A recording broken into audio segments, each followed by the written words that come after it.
அப்போ இந்த மாதிரி விஷயங்கள் அப்படிங்கிறது உலகங்களும் தொடர்ச்சியாக இருக்கக்கூடிய ஒரு ஒரு அம்சமாக தான் இருந்து கொண்டு இருக்கு. அப்போ இதோட பின்னணி நீங்கள் எப்படி புரிந்து கொள்ள வேண்டும் அப்படின்னா, நம்ம டெமோக்ரஸி அப்படின்னு நம்ம டிஃபைன் பண்ணுறோம் இல்லையா? அப்போ இது உண்மையிலேயே டெமோக்ரட்டாக இருக்குதா அப்படிங்கிறது குழந்தைகளை வந்து ப்ராஸ்டியூஷனில் ஈடுபடுத்தி இந்த மாதிரி வந்து ரொம்ப பெரிய பிஸ்னஸ் மேன், ரொம்ப பணக்காரங்கள், அதிகாரிகளுக்கு, பில் கிளின்டன் போன்ற இந்த மாதிரி பெரிய பெரிய அரசியல்வாதிகளுக்கு இவர்களெல்லாம் சப்ளை பண்ணாங்க. இது மட்டும்தான் அங்கே நடந்துச்சா அப்படின்னு கேட்டிங்கன்னா அது அல்ல. இன்னும் வீடை பொறுத்த வரைக்கும் அவர் நிறைய வீடு இருந்திருக்கு. எல்லா இடத்து ரூம்ஸ்லையுமே கேமரா இருக்குது. அப்போ அவ்வளோ கேமராஸ் இருக்கக்கூடிய ரூம்ஸ் வந்து ஏன் தேவைப்படுது அப்படின்னா, அங்கே வரக்கூடிய எல்லா பெரிய மனுஷர்களும் என்ன செய்கிறாங்க அப்படிங்கிறத ஆவணப்படுத்தணும். அதற்கு மூலமாக தங்களுக்கான காரியங்களை சாதித்துக் கொள்ள வேண்டும். மோடி அரசாங்கம் அப்படி தான் நீங்கி கொண்டு இருக்குது. எந்த விதமான கொள்கைகள் அக்ரிமெண்ட்ஸ் ஏன் பண்ணுறோம், எப்படி பண்ணுறோம், என்ன டேர்ம்ஸ் அப்படிங்கிறது வெளியே இன்றைக்கு வரைக்கும் டேர்ம்ஸ் இல்லை. இப்போ இந்த அக்ரிமெண்ட்டை முதல்ல டொனால்ட் ட்ரம்ப் தானே வந்துட்டு அவர் தானே ட்விட்டர் பேஜில் வந்து போடுறாரு, இப்படி வந்து நான் கொண்டு வர போகிறேன்னு. இதில் நிறைய சர்வையர்ஸ் இருக்காங்க, பாதிக்கப்பட்ட நபர்கள் இருக்காங்க. FBI என்ன சொல்லுதுன்னா, இது நாள் வரைக்கும் எங்களுக்கு யாரும் புகார் அளிக்கப்படலை அப்படின்னு சொல்கிறாங்க. ஆனால் பாதிக்கப்பட்ட நபர்கள் என்ன சொல்கிறாங்க, சர்வையர் என்ன சொல்கிறாங்க, நாங்கள் புகார் அளித்ததுக்கு பின்பாகவும் நடவடிக்கை எடுக்கப்படலை அப்படிங்கிறது தான். எப்ஸ்டைன் ஃபைல்ஸை பொறுத்த வரைக்கும் இன்னொரு ரேசிஸ்டம் சார்ந்த விஷயம்னா, அதில் வந்துட்டு ஒரு பிளாக் விமன் கூட இல்லை. நீங்கள் அதையும் வந்து இருக்கணும். அதாவது எந்த அளவுக்கு ஒரு ரேசிஸ்டாக வேறு அவங்க இருந்திருக்காங்க அப்படிங்கிறது இருக்கு இல்லையா? அது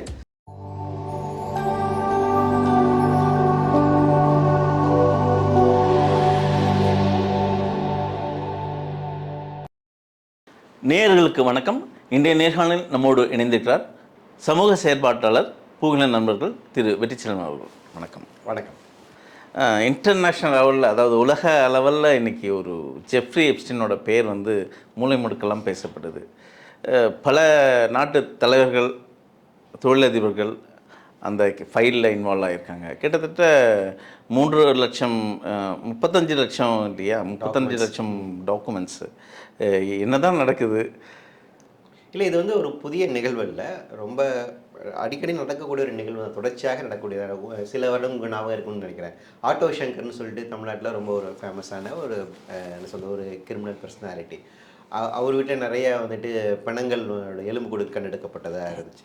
அந்த அலிகேஷன் என்ன அப்படின்னா, ப்ராஸ்டியூஷன் தான் மெயினாக ஈடுபட்டிருக்காரு. ஆனால் அந்த ப்ராஸ்டியூஷன் யாருக்காக பண்ணியிருக்காங்கன்னா, ரொம்ப பவர்ஃபுல்லாக இருக்கக்கூடிய அரசியல்வாதிகள் இவங்களுக்காக தான் அந்த பிளேஸ் அப்படிங்கிறது அரேஞ்ச் பண்ணிருக்கு. அப்போ இந்த மாதிரி விஷயங்கள் அப்படிங்கிறது உலகங்களும் தொடர்ச்சியாக இருக்கக்கூடிய ஒரு அம்சமாக தான் இருந்து கொண்டு இருக்குது. அப்போ இதோட பின்னணி நீங்கள் எப்படி புரிந்து கொள்ள வேண்டும் அப்படின்னா, நம்ம டெமோக்ரஸி அப்படின்னு நம்ம டிஃபைன் பண்ணுறோம் இல்லையா? அப்போ இது உண்மையிலேயே டெமோக்ரட்டாக இருக்குதா அப்படிங்கிறது தான். அரசுங்கிற ஒரு கட்டமைப்பு எப்படி நடத்தப்படுகிறது, யாரால் நடத்தப்படுகிறது, எப்படி அதிகாரம் அவரிடம் போய் சேருதுங்களா, அந்த இடத்துல தான் நீங்கள் எப்ஸ்டைன் புரிஞ்சுக்கணும். இப்போ எப்ஸ்டைனை பொறுத்த வரைக்கும் என்னென்னா, அவர் ஒரு தனி நபர் அப்படிங்க மட்டுமல்ல, அவர் ஒரு நெட்வொர்க்கிங்கான ஒரு சென்டர் பாயிண்ட்.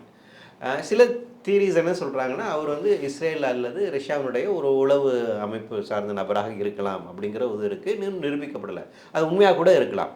ஏன் இப்படியான நபர்கள் அவர்களுக்கு தேவைப்படுறாங்க, இப்படியான நபர்கள் என்ன வேலை செய்கிறாங்க அப்படின்னா, இப்போ நம்மக்கிட்ட வந்திருக்க விஷயங்கள் எல்லாமே என்ன சொல்கிறாங்கன்னா, இவ்வளோ இமெயில்ஸ் இருக்குது, இவ்வளோ ஃபோட்டோஸ் இருக்குது, அதில் இவங்க பேர்லாம் இருக்குது, இவங்கெல்லாம் பெண்களோட இருந்தாங்க. அப்போ அங்கே நடந்து வெறும் ப்ராஸ்டியூஷன் மட்டும்தானா? குழந்தைகளை வந்து ப்ராஸ்டியூஷனில் ஈடுபடுத்தி இந்த மாதிரி வந்து ரொம்ப பெரிய பிஸ்னஸ் மேன், ரொம்ப பணக்காரங்கள், அதிகாரிகளுக்கு, பில் கிளின்டன் போன்ற இந்த மாதிரி பெரிய பெரிய அரசியல்வாதிகளுக்கு இவர்களெல்லாம் சப்ளை பண்ணாங்க. இது மட்டும்தான் அங்கே நடந்துச்சா அப்படின்னு கேட்டிங்கன்னா அது அல்ல. ஸோ எப்ஸ்டைன் ஃபைல்ஸை வந்து நம்ம அப்படி தான் புரிந்து கொள்ளணும். அதாவது என்னென்னா, அரசு நிர்வாகத்தை, ஒரு நாட்டினுடைய கட்டமைப்பை, பொருளாதார கட்டமைப்பை பின்வழியில் இருந்து இயக்குகின்ற வேலைகளை செய்கின்ற ஒரு நெட்வொர்க்கிங் பிளாட்ஃபார்ம் தான் எப்ஸ்டைன்.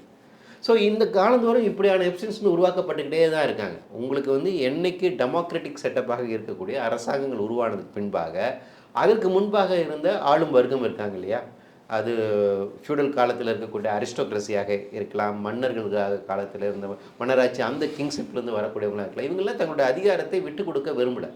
அப்போது இண்டஸ்ட்ரியல் ரெவல்யூஷனுக்கு பின்னாடி உருவான இந்த தேசங்கிற இந்த கட்டமைப்பு டெமோக்ராட்டிக் செட்டப்பில் தங்களுக்கு அதிகாரம் வேண்டும், அதை நிலைநிறுத்திக் கொள்வதற்காக என்ன பண்ணுறாங்க, அவங்க சில அமைப்புகளை உருவாக்குறாங்க, ஒரு சீக்ரெட் சொசைட்டிஸாக இயங்குறாங்க, அவங்களுக்குள்ள ஒரு நெக்ஸஸ் உண்டாக்குறாங்க, சில அக்ரிமெண்ட்டை உருவாக்கிக்கிறாங்க. இந்த மாதிரி வேலையில் தொடர்ச்சியாக வந்து செஞ்சுட்டே இருக்காங்க.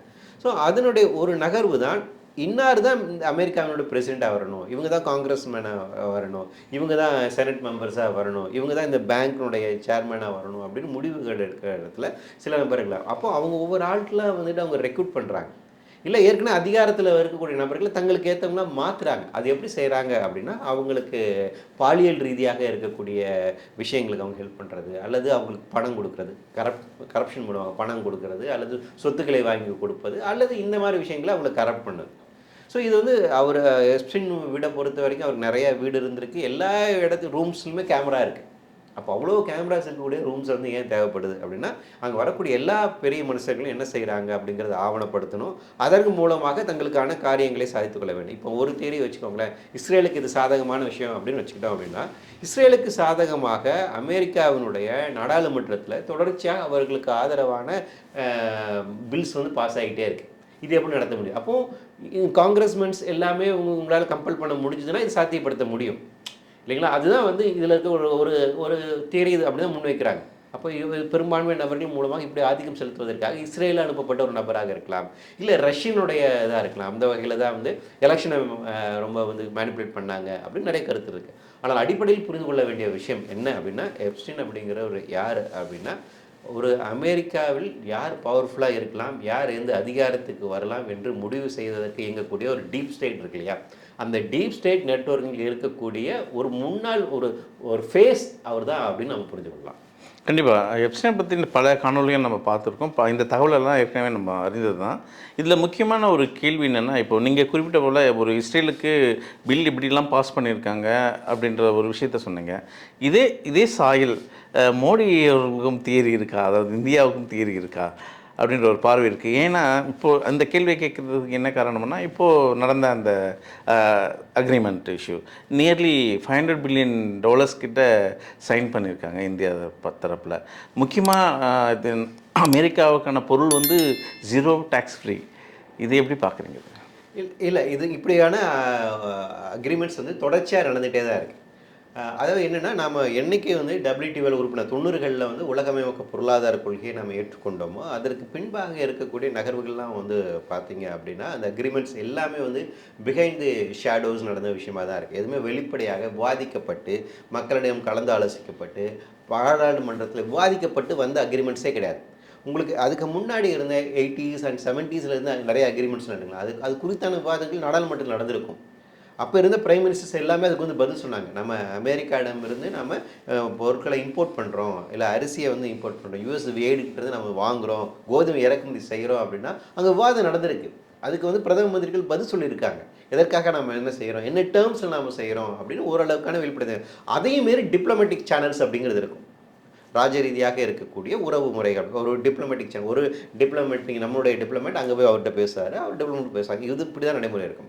எனக்கு நல்லா ஞாபகம் இருக்குது, அந்த 1-2-3 அக்ரிமெண்ட் நடந்துச்சுல மன்மோகன் சிங் ஒரு காலகட்டத்தில். அப்போ அது நடப்பதற்கு முன்பாக தொடர்ச்சியாக அமெரிக்கன் ஃபாரின் செக்ரட்டரி இங்கே வராங்க, டிஃபென்ஸ் செக்ரட்டரி இவங்க வராங்க, இவங்க எல்லாம் அதே மாதிரி நம்ம செக்ரட்டரிஸ் அங்கே போகிறாங்க.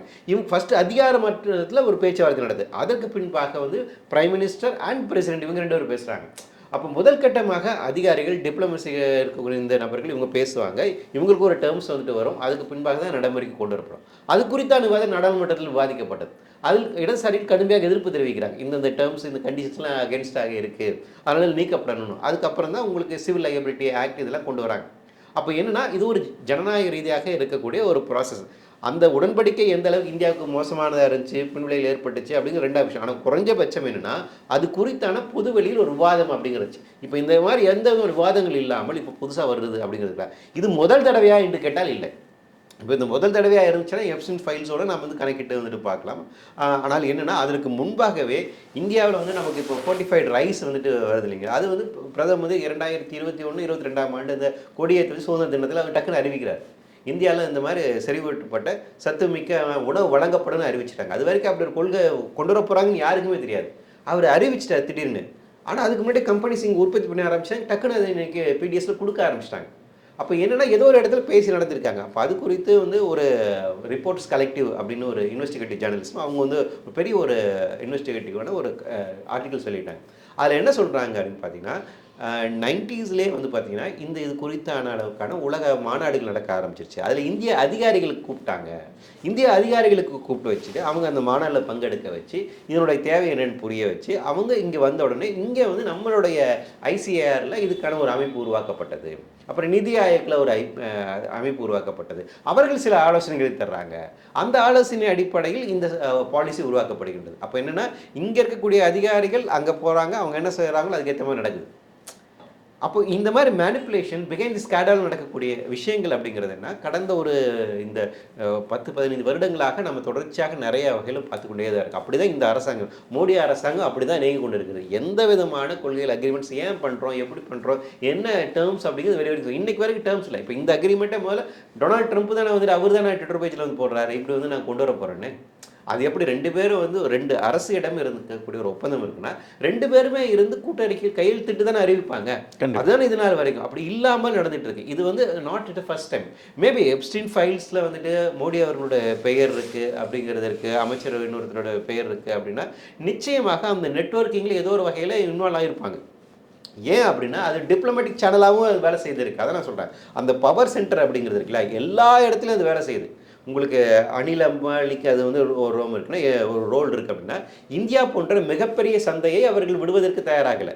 அப்போ இந்தியா போன்ற ஒரு மிகப்பெரிய சந்தையை கைக்குள் வைத்துக் கொள்வதற்குன்னா அப்போ இங்கே அதிகார மையம் யார்கிட்ட இருக்காங்க, யார்கிட்ட நம்ம சேனல் ஒரு ப்ராப்பர் டிப்ளமேட்டிக் சேனல் மூலமாக பேசுவது என்பது அவர்களுக்கு தேவையற்றதாக இருக்குது. மறைமுகம் ஏன் அப்படின்னா இங்கே ஒவ்வொருத்தருக்கும் இண்டிவிஜுவல் அஜெண்டாஸ் இருக்குது. அது அதானியாக இருக்கட்டும், அவருக்கு ஒரு இண்டிவிஜுவல், அம்பானியாக இருக்கட்டும், அவருக்கு ஒரு இண்டிவிஜுவல் அஜெண்டாஸ் இருக்குது. அங்கே இருக்கக்கூடிய மினிஸ்டர்ஸ்னால் அவங்களுக்கு இண்டிவிஜுவல். அப்போ இந்த இண்டிவிஜுவல் அஜெண்டாஸோடு அது நிறைவேற்றப்பட வேண்டும் அப்படின்னா இந்த நெட்வொர்க்கிங் இருக்கு இல்லைங்களா, அதுதான் அவங்களுக்கு தேவையான. அப்போ இதன் மூலமாக நிச்சயமாக ஏதோ பேச்சுவார்த்தை நடத்திருக்கலாம், அதன் மூலமாக துரித நடத்திருக்கலாம். ஆனால் நான் என்ன சொல்கிறேன்னா அதற்கு முன்பாகவும் இந்த மாதிரி விஷயம் தொடர்ச்சியாக நடந்துகிட்டே தான் இருக்குது. ஸோ நம்ம இது என்னென்னா ரெண்டுத்தையும் ஒரு பேரலாக நடந்த ஒரு ஈவெண்ட். நிச்சயமாக அந்த நெட்வொர்க்கிங்கில் ஆப்வியஸ்லி சம் விஷயங்கள் பேசப்பட்டிருக்கலாம். இதில் என்ன பாலிடிக்ஸ் இருக்குது, ஒரு பெரிய ஒரு இன்டர்நேஷ்னல் விஷயம் அது. முக்கியமாக ரஷ்யா இப்போ இன்றைக்கி வந்து நம்ம அவங்கக்கிட்டேருந்து தான் கச்சா எண்ணெயெல்லாம் வாங்கிட்டு இருந்தோம். இன்றைக்கி திடீர்னு அமெரிக்கா பக்கம் சாய்ந்து அவங்களுக்கு வளைந்து கொடுக்கும் ஒரு நோக்கம் என்ன, இப்போ ரஷ்யா அவங்க என்ன பண்ண போகிறாங்க, இதெல்லாம் ஒரு கேள்வியாக இருக்கு இல்லையா? இல்லை, இது ஏற்கனவே நான் ரொம்ப அதிகமாக பாதிக்கப்பட்ட ஒரு விஷயம் தானே சீவ். அமெரிக்காவுக்கு வந்து ஒரு விஷயம் பிடிக்கல. அவங்க வந்து என்னென்னா இந்த உக்ரைன் வாரை பொறுத்த வரைக்கும் இந்தியா ரஷ்யாவிடமிருந்து எண்ணெய் இறக்குமதி செய்வது அவர்களுக்கு பிடிக்கல. அது ரொம்ப வெளிப்படையாக சொல்லிட்டார். அதனால தான் 50% வந்துட்டு நமக்கு டேரிஃப் போடுறதாக சொல்லிட்டு அதை நீங்கள் வந்து குறைச்சாகணும்னு இப்போ குறைக்கிறேன்னு ஒத்துக்கிட்டாங்க. அதே போல் அதுக்கு பதிலாக வெனிசுலாவிலேருந்து நீங்கள் எண்ணெய் வாங்குங்கிறாங்க. வெனிசுலா அதிபரை இவங்க இப்போ கிட்னாப் பண்ணி வச்சுருக்கிறாங்க. அங்கே இருக்கக்கூடிய எண்ணெயை கண்ட்ரோல் பண்ணக்கூடிய வேலையை அமெரிக்கா எடுத்து அங்கே இருக்கக்கூடிய அந்த க்ரூட் ஆயில் அப்படிங்கிறது அதை ரிஃபைன் பண்ணுறதுக்கு பெரிய ஒரு ப்ராசஸ். அதனோட குவாலிட்டியே அதாவது குவாலிட்டி வைஸ் நல்லா இருந்தாலும் ரிஃபைனிங் ப்ராசஸ்க்கு வந்து ரொம்ப அதிகமாக இருக்குது. அப்போ அந்த எண்ணெய் தான் இப்போ நம்ம அதிக காசு கொடுத்து வாங்க வேண்டியது. அப்போ இது நமக்கு மிகப்பெரிய ஒரு ஆபத்து தான் உணவு. இதில் என்னென்னா அமெரிக்கன் இன்ட்ரெஸ்ட் முன்னாடி இருக்குது. அமெரிக்கன் இன்ட்ரெஸ்ட்டுக்கு ஈல்டாகிற வேலையை இப்போ இந்தியா செய்து கொண்டு இருக்கிறது. அந்த பாலிடிக்ஸ் தான். அப்போ இன்றைக்கி இருக்கக்கூடிய குளோபல் ஆர்டர் பொறுத்த வரைக்கும் அமெரிக்கன் ஃபர்ஸ்ட் அப்படிங்கிற கான்செப்ட் எடுத்து வராங்க. ஏன் வெனிசுலாவுக்கு அகைன்ஸ்டாக இவ்வளோ தூரம் செயல்படுறாங்க? ஏன் அப்படின்னா டாலர் மூலமாக பரிவர்த்தனை நடத்தாமல் அவங்க டேரெக்டாக அவங்களோட கரன்சியில் வச்சுக்கிறாங்க. அதுதான் பிரச்சனை. உங்களுக்கு நீங்கள் இந்த WTO உருவாக்குனதுக்கு முன்னாடி IMF அப்படிங்கிற ஒரு அமைப்பு உருவாக்கப்படுதுங்களா, இந்த உடன்பர்க்ஸ் கான்ஃபரன்ஸ், பிரெட்டன் வூட்ஸ் கான்ஃபரன்ஸ்னு சொல்லுவாங்க. 1944 உருவாக்கப்பட்ட ஒரு அமைப்பு. 2ஆம் உலகப் போருக்கு நடந்த முக்கியமான ஒரு கான்ஃபரன்ஸ். அந்த கான்ஃபரன்ஸில் தான் வேர்ல்டு பேங்க் உருவாக்குவதற்கான ஆலோசனை செய்யப்பட்டது. அப்படியே உருவாக்குறாங்க. கேட் ஒப்பந்தம் அப்போ தான் உருவாக்குறாங்க. அதுக்கப்புறம் தான் IMF உருவாக்குறாங்க. இதனுடைய நோக்கம் என்னென்னா ஒரு நாடு இன்னொரு நாடு என்ன பரிவர்த்தனை செய்து கொள்ளலாம், ஆனால் அது டாலர் மூலமாக செய்யப்பட வேண்டும் அப்படின்னு அவங்க தான் கொண்டு வராங்க. அப்போ எக்கனாமிக்கல் கண்ட்ரோலில் வந்துட்டு எப்போவுமே அவங்க அமெரிக்கன்ஸ்கிட்ட தான் இருக்கும். நீங்கள் அமெரிக்கன்ஸ் மீறி யாரும் வந்துட்டு இங்கே வர்த்தகம் செய்ய முடியாத உலகத்தில் அந்த மோனோப்புலி அவங்ககிட்ட இருக்குது. அந்த மோனோப்புலியை உடைக்கின்ற வேலையை வெனிசுலா செய்யுது, ரஷ்யா செய்யுது. அதுதான் இவங்களுக்கு வந்து பிடிக்கல. சைனா அதை வந்து செய்யுது. அப்போ அதை வந்துட்டு நிலைநிறுத்துவதற்கான வேலையை தான் இப்போ அமெரிக்கா செய்யுது. அதற்கு நாம் இப்போ ஆட்பட்டு விட்டோம். இப்போ இந்தியா என்ன சொல்லுது, ஓகே நீங்கள் அமெரிக்கன் சொல்கிறத நாம் வந்து கேட்குறோம். அப்போ அந்த இடத்துல தான் விஸ்வ குரு அப்படின்னோட தோல்வியை வந்து நம்ம பார்க்க வேண்டிய ஒரு தேவை. ஸோ இதுக்கு பின்னாடி இருக்கக்கூடிய பாலிடிக்ஸ் அப்படின்னா பியூர்லி அமெரிக்கன் பாலிடிக்ஸ் தான். ஓகே. ஆனால் இந்த விஷயத்தில் சைனாவோட எந்த பங்களிப்பும் இல்லை. அந்த ஜெஃப்ரி எப்ஸ்டைன் ஃபைலில் வந்து சைனாவை சார்ந்த ஒரு ஹையர் அஃபிஷியலோ அந்த நாட்டை சேர்ந்த ஒரு பிரதம மந்திரியோ இல்லை இங்கே அது போல் எந்த பேரும் அடிப்படலை அப்படின்றாங்களே. சைனீஸ் அவங்களுடைய இது வந்து பார்த்திங்கன்னா ரொம்ப ரெஸ்ட்ரிக்டான இருக்கக்கூடிய ஒரு இது வந்துட்டு இல்லைங்களா. சைனீஸ் டிப்ளமசியை பொறுத்த வரைக்கும் அவங்க ரொம்ப கண்ட்ரோல்டாக இருக்காங்க. அவங்க அவ்வளோ சீக்கிரம் ஒரு டேட்டா வெளியே வராது. இப்போ கூட வந்து பார்த்தீங்கன்னா, அங்க இருக்கக்கூடிய ராணுவ தளபதிய மேல வந்துட்டு ஒரு ஊழல் வழக்குக்காக ஒரு விசாரணைக்கு உள்ளாக்கப்பட்டிருக்கிறார். அவர் வந்து இது நாள் வரைக்கும் அவரு மிக நம்பிக்கை ஒரு அதிபருக்கு ரொம்ப நம்பிக்கையா இருந்த ஒரு நபர் தான். ஆனா, இப்ப திடீர்னு அவர் மேல நடவடிக்கை எடுக்கிறாங்க. ஸோ, உங்களுக்கு சைனாக்குள்ள வந்து என்ன நடக்குது அப்படிங்கிறது தெரிந்து கொள்வது சுலபமான விஷயம் இல்ல. அதே மாரி தான் அவங்க டிப்ளமேட்டிக் சேனல்ஸ், ஆப்பரேட்டிங் சிஸ்டமும் அப்படிதான் வச்சிருக்காங்க. அவ்வளோ சீக்கிரம் இருக்காது. 2வது சைனாவ பொறுத்தவரைக்கும், நீங்க இன்னார வந்து நாம இது பண்ணிட்டோம் அப்படின்னா, அவங்களுக்குள்ள அங்க மேனிபுலேட் பண்ண முடியாது. அதுக்கான சாத்தியங்கள் குறைவு. நீங்க ஒரு பெர்சன்ஸ மட்டும் மேனிபுலேட் பண்ண முடியாது. இப்ப இந்தியால நீங்க அப்படி பண்ணலாம். இல்லைங்களா? இந்தியால நெறைய ஒரு பவர் சென்டர்ஸ் இருக்கு. நெறைய நெட்வொர்க்கிங் இருக்கு. இந்த நபர்கள நீங்க கொண்டு வந்து ஏதோ ஒரு மேனிபுலேட் பண்ணலாம். சைனால அப்படி இல்ல. ஹைலி சென்ட்ரலைஸ்டாக இருக்கக்கூடிய ஒரு அமைப்பு முறை. அப்ப அந்த அமைப்பு முறையில இன்ஃபில்ட்ரேட் ஆகி நீங்க செய்றது என்பது சுலபமான விஷயங்கள். மேபி அதனால இருக்கலாம். ஆனா அதனுடைய அர்த்தம் என்னன்னா, எந்த வகையிலும் இந்த நெட்வொர்க்கிங் மாரி வேற ஒரு நெட்வொர்க்கிங்ல சைனீஸ் வந்து இன்வால்வ் ஆகாம இருக்கிறாங்கலாம் கிடையாது. நிச்சயமாக இருப்பாங்க. நமக்கு இந்த எப்ஸ்டீன்ஸ் ஃபைல்ஸ் வந்து கிடைக்காம இருக்கலாம். ஆனால் இன்னொரு வேற வித வடிவாக இருக்கக்கூடிய ஏதோ ஒரு டீப் ஸ்டேட் சார்ந்து இருக்கக்கூடிய நெட்வொர்க்கிங்ல நிச்சயமாக சைனீஸும் இருப்பாங்க. 2 வகையில இருப்பாங்க. அவங்களும் இன்ஃபில்ட்ரேட் பண்ணுவாங்க. அவங்களும் உள்ள போய் அவங்களுக்கான தேவையான விஷயங்கள செய்து கொண்டு இருப்பாங்க. அதே மாரி ஆட்பட்டு இருக்கக்கூடிய நபர்களும் இருப்பாங்க. இல்லாம இருப்பதற்கான வாய்ப்புகள் இல்ல. மேபி இப்போ இந்த ஃபைல்ஸ்ல இல்லாம இருக்கலாம். ஆனா ஏன்னா ஒரு பக்கத்துல நீங்க இஸ்ரேல் சார்ந்திருக்கும் நபர்களும் இருக்காங்க. இன்னொரு பக்கத்துல சவுதி அரேபியாவை சார்ந்திருக்கக்கூடிய மிடில் ஈஸ்ட் சார்ந்திருக்கும் நபர்களும் இதில ஈடுபட்டிருக்காங்க இல்லையா?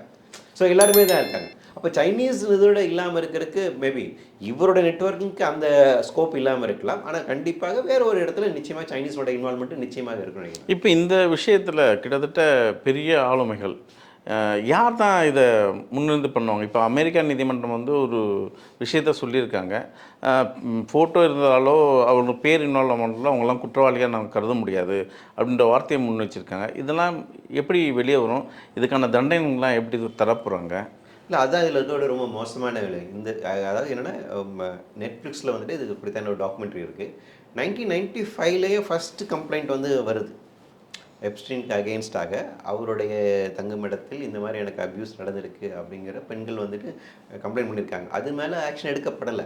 அப்புறம் 2005ஆம் ஆண்டு தான் வந்து புளோரிடால வந்து இந்த மாரி கம்ப்ளைண்ட் வரும்போது அவங்க தான் ஆக்ஷன் இனிஷியேட் பண்ண ஆரம்பிச்சிருக்காங்க.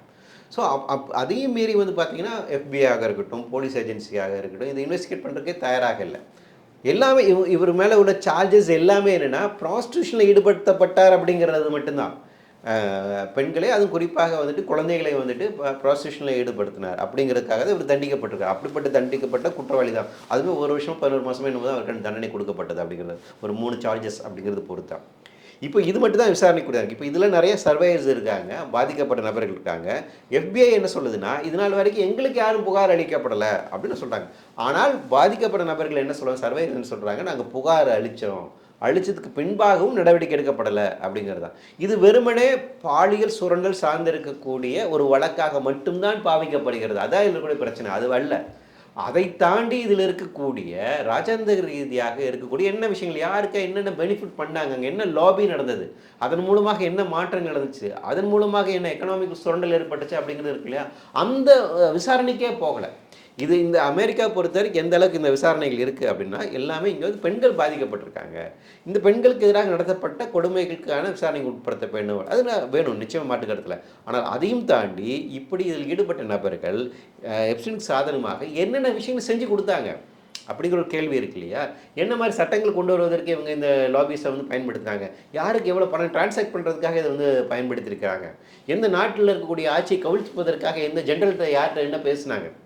இந்த மாரி விஷயங்கள் இருக்கு இல்லைங்களா? அப்ப இது குறித்தான விசாரணைகள் இப்படியான நடந்துக்கலாம். அப்படியான விசாரணை எதுவுமே மேற்படுத்தப்படல. ஸோ அமெரிக்காவை பொறுத்தவரைக்கும் இந்த விஷயத்தை மூடி இது பண்றதுக்கு தான் பார்க்குறாங்க. ஏன்னா உங்களுக்கு தெரியும், டொனால்டு இதுக்கு அகைன்ஸ்டா இருக்காரு. அவர் எந்த வகையிலும் இந்த ஃபைல்ஸ்லேருந்து வரக்கூடியது இல்ல. 2வது இந்த ஃபைல்ஸ் அனைத்துமே ஏற்கனவே நீதிமன்றத்திற்கு முன்பாக சமர்ப்பிக்கப்பட்டு, அதன் மூலமாக தான் வெளிய வருது. இது வந்து புதிய விசாரணையின் அடிப்படையில் வெளிய வந்த ஃபைல்ஸ் கிடையாது. இது எல்லாமே ஏற்கனவே விசாரிக்கப்பட்டு, அவர் தண்டனைக்கு உள்ளாகப்பட்டு, இப்போ இந்த பப்ளிக் டொமைன்ல இருக்கிறது எல்லாமே எல்லாமே ஆமா. எல்லாமே ஃப்ரம் தி கோர்ட்லேருந்து வரக்கூடிய டாக்குமெண்ட்ஸ் தான் இது எல்லாமே. ஸோ டிபார்ட்மெண்ட் ஆஃப் ஜஸ்டிஸ் வந்துட்டு அவங்க வெளியிடுறாங்க. டிபார்ட்மெண்ட் ஆஃப் ஜஸ்டிஸ் வந்துட்டு ஏன் வெளியிடுறாங்க அப்படின்னா, அவங்க விசாரணையின் போது அவங்க எடுத்த ஃபைல்ஸ், அவங்க எடுத்த வீடியோஸ் அண்ட் அங்கே ஏற்கனவே இருக்கக்கூடிய வீடியோஸ் அதை கலெக்ட் பண்ணது, அவரோட மெயில்ஸ் இது எல்லாமே ஆவணங்களாக சமர்ப்பிக்கப்பட்டு நீதிமன்ற விசாரணைக்கு வைக்கப்பட்டு அதுக்கு பின்பாக தான் அவர் தண்டிக்கப்பட்டிருக்காரு. அப்போ ஒரு விசாரணை நடந்து முடிந்த ஒரு வழக்கில் இருக்கக்கூடிய ஆவணங்கள் தான் இப்போ வெளியே வருது. அப்போ இந்த ஆவணங்களின் அடிப்படையில இருந்து புதிய வழக்கு தாக்கல் செய்வதற்கான பாசிபிலிட்டிஸ் இல்லை. அதுதான். ஏன் அப்படின்னா, அவங்க விக்டிம்ஸ் வந்து எங்களுக்கு கம்ப்ளைண்ட் கொடுக்கல. அந்த எக்ஸிஸ்டிங் இதில பொறுத்த வரைக்கும். அதில ஃபோட்டோஸ் இதில தான் இருக்கும். அது மட்டுமே போதுமா? போதுமான கிடையாது. சம்மந்தப்பட்ட நபர் வந்து புகார் அளிக்க வேண்டிய ஒரு தேவை இருக்கு. அந்த அவங்களுடைய சட்டம் அப்படிதான் சொல்லுது. ஸோ அப்போ அதை சார்ந்து இருக்கக்கூடிய விஷயங்கள் செய்யணும். அப்போ சர்வையர்ஸ் வந்துட்டு வாங்க, கம்ப்ளைண்ட் கொடுக்க வாங்க அப்படின்னு FBI டைரக்டர் சொன்னதா சொல்றாரு. பட்டேல் வந்து சொல்றாரு. ஆனா எங்களுக்கு அப்படி யாரும் கம்ப்ளைண்ட் கொடுக்கல அப்படின்னு அவர் காங்கிரஸினுடைய அந்த செனட் மீட்டிங்கில் வந்து பேசுகிறார். ஆனால் புகார் கொடுத்தும் விசாரிக்கப்படவில்லை அப்படிங்கிற குற்றச்சாட்டு வைக்குது. ஸோ அமெரிக்காவினுடைய இந்த விசாரணை முறை அப்படிங்கிறது ரொம்ப ஒரு ஏமாற்றம் அளிக்கக்கூடிய வகையில் தான் இருக்குது. கண்டிப்பாக இது பெரிய அதிர்ச்சியாக இருந்தாலும் இன்னொரு பக்கம் ஒரு பதற வைக்கும் நிகழ்வு வந்து டெல்லியில் கிட்டத்தட்ட 800 பெண்கள் மாயமாக இருக்காங்க. அதுவும் சீரார்கள் அதாவது பள்ளி படிப்பை படிக்கிறவங்க. இதுக்கும் ஏதாவது தொடர்புகள் இருக்கா? ஹியூமன் டிராஃபிக்கிங் அப்படிங்கிறது பயங்கரமாக நடந்துகிட்டு இருக்கக்கூடிய விஷயம். ஆனால் இதில் எப்ஸ்டைன் ஃபைல்ஸை பொறுத்த வரைக்கும் இன்னொரு ரேசிஸ்டம் சார்ந்த விஷயம் என்ன, அதில் வந்துட்டு ஒரு பிளாக் விமன் கூட இல்லை. நீங்கள் அதையும் வந்துட்டு இருக்கணும்.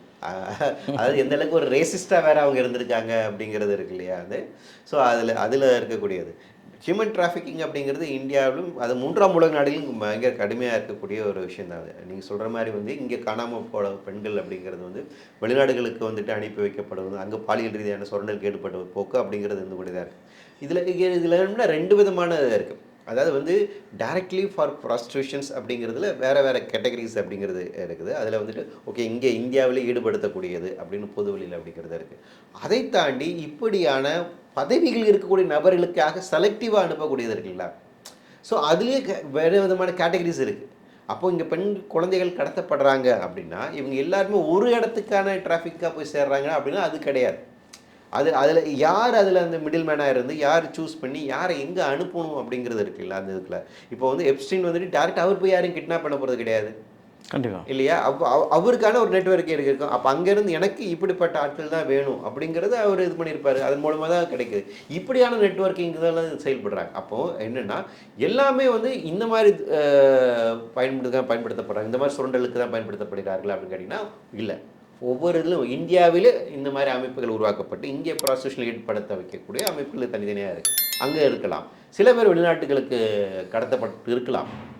ஸோ இதில் நிறைய லேயர்ஸ் இருக்குது. நம்ம எல்லாத்தையுமே வந்து ஒரே அளவுகளில் பார்க்க முடியாது அப்படின்னு நினைக்கிறேன். கண்டிப்பாக இது மாதிரியான வழக்குகள் ஏதாவது இந்தியாவில் நடந்திருக்கு? அதாவது இப்போது ஜெஃப்ரி எப்ஸ்டைன் ஃபைல்ஸில் அதை தொடர்ந்து அதாவது இந்தியாவில் அதுக்கும் இதுக்கும் ஏதாவது தொடர்புடைய வழக்குகள் எதாவது பதியப்பட்டிருக்கா?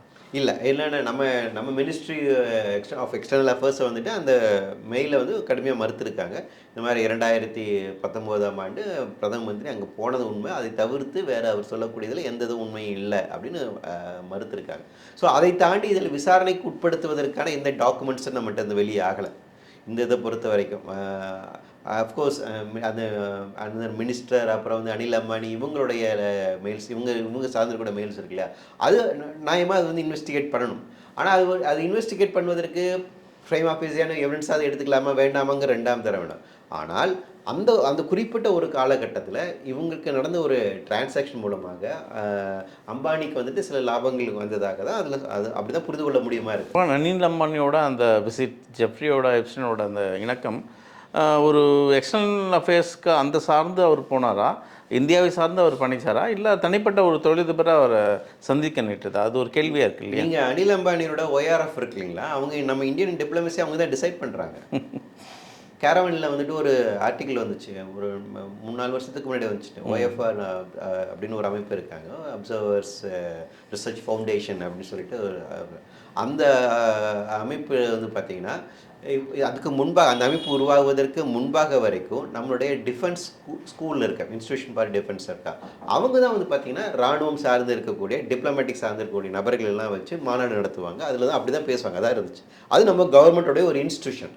இந்த ரெசினா கான்க்ளேவ் அப்படின்னு நடத்துவாங்க. நீங்கள் சமீபத்தில் ஒரு 4-5 வருஷமாக வந்து பார்க்கலாம். உலகத்தில் இருக்கக்கூடிய நிறைய முக்கியமான கமாண்டர்ஸ், நம்ம இந்தியன் ஆர்மி ஜென்ரல்ஸ் இவங்களாம் கலந்து கொள்ளக்கூடியது. அதில் டிப்ளமேட்டிக்கெல்லாம் பேசுவாங்க, ஜெய்சங்கர் இவங்களாம் கலந்து பேசுவாங்க. அதை நடத்துவது ORF. அப்போ நம்மளுடைய ஃபாரின் டிப்ளமசி, நம்மளுடைய இராணுவ டிப்ளமசியை எந்த அமைப்பு வந்துட்டு வடிவமைக்குது அப்படின்னு பார்த்தீங்கன்னா இந்த ORF முக்கியமாக வடிவமைப்புது. ஸோ அந்த கேரவனில் அந்த கேரவனில் இருக்கக்கூடிய அந்த OFL யார் இருக்காங்கன்னு பார்த்தீங்கன்னா ரிட்டையர்ட் அஃபீஷியல்ஸ் அதில் இருக்கிறாங்க. இராணுவத்திலேருந்து ஐஏஎஸ்ல இருந்து ஐஎஃப்எஸ்லேருந்து வரக்கூடிய ரிட்டையர்ட் ஆஃபீஸில் இவங்களாம் அதில் இருக்காங்க. இவங்க இப்போ கண்டெம்பரரியாக அவங்க வேலை படிச்சுட்டு மீதி இருப்பாங்க, அவங்களோட தொடர்பு இருக்காங்க. இவங்கெல்லாம் சேர்ந்தா பாலிசி டிசைட் பண்ணுறாங்க அப்படிங்கிறாங்க. புரியுது. ஸோ அப்படி தான் வந்துட்டு இருக்கு. அப்போ இப்போ இந்தியாவில் இப்போ வந்து அஜித் டோவலினுடைய பையன் வந்துட்டு பார்த்தீங்கன்னா அவர் இந்தியா ஃபவுண்டேஷன் அப்படிங்கிற ஒரு அமைப்பு வச்சிருக்காரு. அவர் குருமூர்த்தி அவர் பார்த்தீங்கன்னா விவேகானந்தா ஃபவுண்டேஷன் வச்சிருக்காங்க. இப்போ இந்த அமைப்புகளில் தான் பார்த்தீங்கன்னா ஒரு தேசிய அளவில் இருக்கிற இன்டெலெக்சுவல்ஸ்லாம் கலந்து கொள்ள மாநாடு இவங்க தான் நடத்துகிறாங்க. இவங்க தான் வந்துட்டு பாலிசி என்னவா இருக்குன்னு டிசைட் பண்ணுறாங்க. இவங்க வடிவமைச்சு கொடுக்கக்கூடிய நிதி ஆயோகம் மூலமாக சட்டமாக வருது. ஸோ அப்போ இந்த குட்டி குட்டி அமைப்புகள் இருக்கு இல்லைங்களா, இந்த அமைப்புகள் தான் இந்தியா அப்படிங்கிறது எப்படி செயல்பட வேண்டும், என்ன கொள்கைகள் என்னவாக இருக்க வேண்டும் அப்படிங்கிறதுக்கான ஃபஸ்ட்டு இவங்க தான் அதை சொல்லுவாங்க. அப்போ இந்த இருக்குல்ல, இந்த இடத்துல இருந்தால் உங்களுக்கு இந்த நெட்வொர்க். இப்போ நாங்கள் இந்தியாவில் இதை நாங்கள் பண்ணுறோம், எனக்கு அமெரிக்கன்ஸோட ஹெல்ப் பண்ணும், அதுக்கு நீ என்ன பண்ணுற, இப்படி தான் அந்த லாபி நடந்திருக்கும். ஸோ அப்போ அதனால தான் நம்ம வந்து இதை வந்து ஃபர்தராக நிச்சயமாக இது இன்வெஸ்டிகேட் பண்ணணும். ஆனால் என்ன பிரச்சனைனா இதுக்கு வந்து என்ன பிரைவேசி இது இல்லைன்னு சொல்லி விட்டுருவாங்க. ஆனால் ஒரு நியாயமான டெமோக்ராட்டிக்கான இருக்கக்கூடிய ஒரு கவர்மெண்ட்டாக இருக்கின்ற பட்சத்தில் இப்படியான ஒரு குற்றச்சாட்டு வந்திருக்க பட்சத்தில் நிச்சயமாக நாடாளுமன்றத்தில் அது குறித்தான விவாதங்கள் வந்திருக்க வேண்டும். ஒன்று. ரெண்டாவது, நம்ம மீடியாவில் விவாதிக்கப்பட வேண்டும். நம்ம தமிழ்நாட்டில் எவ்வளோ பேர் பேசிகிட்டு இருக்கோம் இல்லைங்களா, ஆனால் வட இந்தியா மீடியாவில் இது குறித்து பெரிய அளவுக்கு ஒரு மெயின் ஸ்ட்ரீம் மீடியா கூட இதை பற்றி பேசலையே. அது எவ்வளோ மோசமான ஒரு நிலைமையில் இருக்கும் அப்படின்னு. அப்போ மீடியா வந்து கண்டிப்பாக அது வந்து பேசியிருக்கணும் இல்லையா. அந்த அழுத்தத்தின் மூலமாக தானே உங்களுக்கு விசாரணை அப்படின்னு வரும். அப்போ இந்த அழுத்தங்களே இல்லாத போது எதுக்கு வந்து விசாரணை பண்ணணும், யார் பண்ண போகிறா? புரியுது. நன்றி, பல தகவலை சொன்னீங்க. உங்கள் நேரத்துக்கு மிக்க நன்றி. நன்றி.